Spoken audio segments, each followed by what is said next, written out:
अथ चतुर्थोऽध्यायः। श्रीभगवानुवाच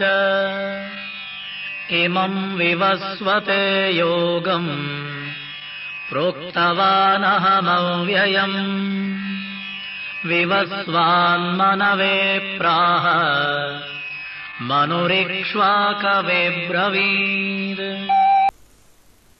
The personality of Godhead, Lord Sri Krishna, said, I instructed this imperishable science of yoga to the sun god Vivaswan, and Vivaswan instructed it to Manu, the father of mankind, and Manu in turn instructed it to Ikshvaku.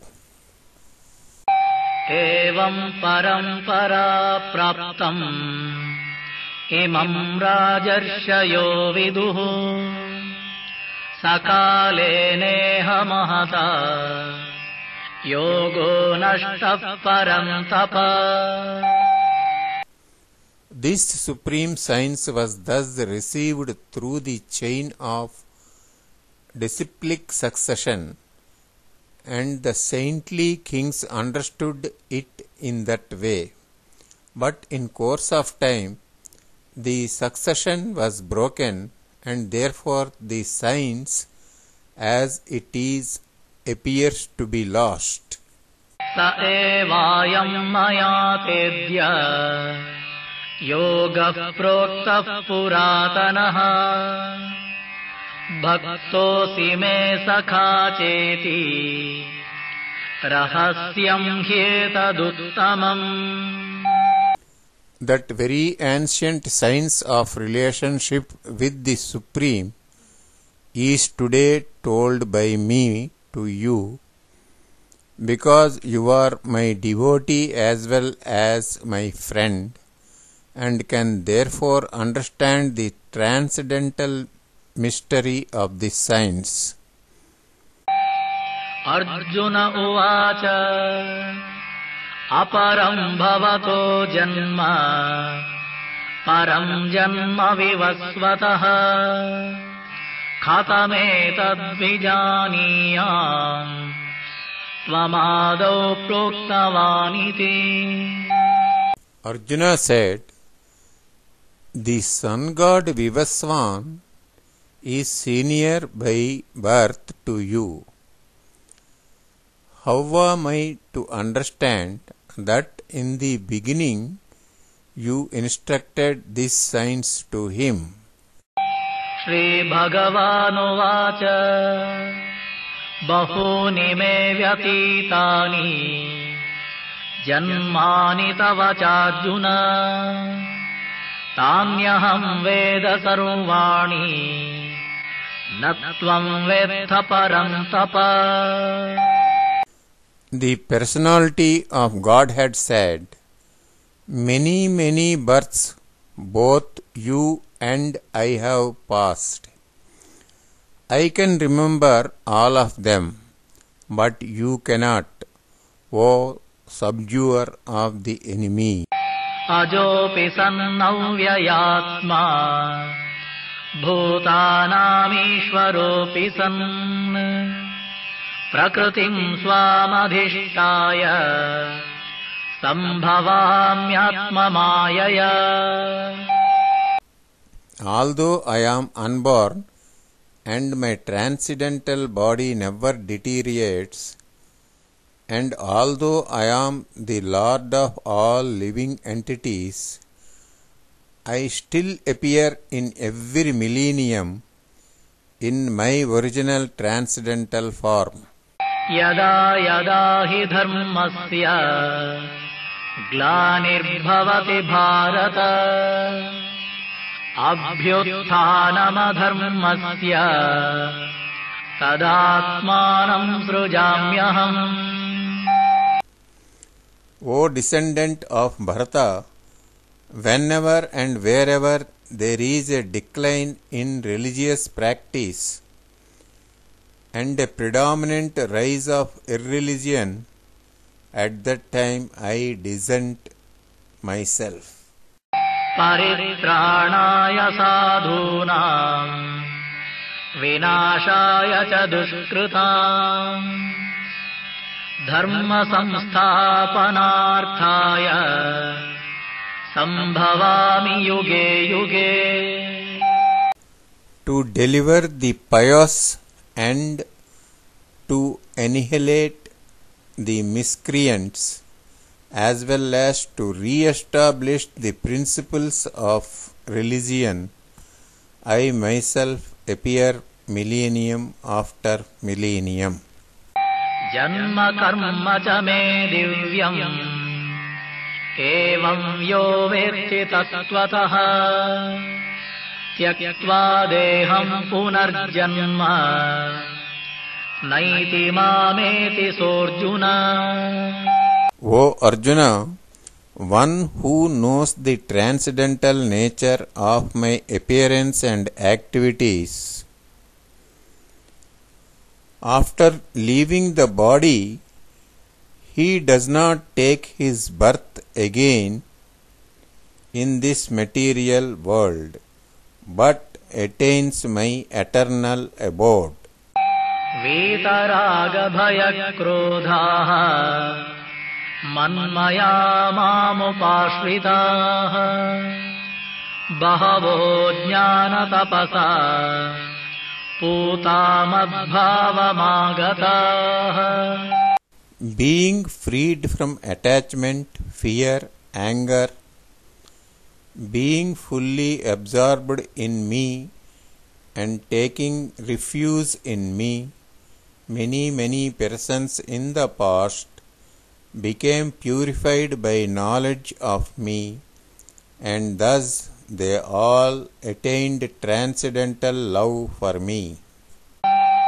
ये यथा मां प्रपद्यन्ते तांस्तथैव भजाम्यहम् मम वर्त्मानुवर्तन्ते मनुष्याः पार्थ सर्वशः. O son of Preeta, as all surrendered unto me, I reward them accordingly. Everyone follows my path in all respects. काङ्क्षन्तः कर्मणां सिद्धिं यजन्त इह देवताः क्षिप्रं हि मानुषे लोके सिद्धिर्भवति कर्मजा. Men in this world desire success in fruitive activities, and therefore they worship the demigods. Quickly, of course, men get results from fruitive work in this world. चातुर्वर्ण्यं मया सृष्टम् गुणकर्म विभागशः तस्य कर्तारमपि मां विद्यकर्तारमव्ययम्. According to the three modes of material nature and the work associated with them, the four divisions of human society are created by me, and although I am the creator of this system, you should know that I am at the non-doer, being unchangeable. न मां कर्माणि लिम्पन्ति न मे कर्मफले स्पृहा इति मां योऽभिजानाति कर्मभिर्न स बध्यते. There is no work that affects me, nor do I aspire for the fruits of action. One who understands this truth about me also does not become entangled in the fruitive reactions of work. एवं ज्ञात्वा कृतं कर्म पूर्वैरपि मुमुक्षुभिः कुरु कर्मैव तस्मात् त्वं पूर्वैः पूर्वतरं कृतम्. All the liberated souls in ancient times acted with this understanding of my transcendental nature. Therefore, you should perform your duty following in their footsteps.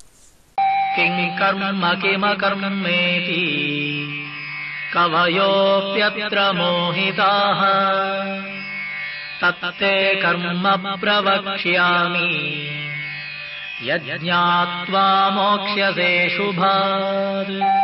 Even the intelligent are bewildered in determining what is action and what is inaction.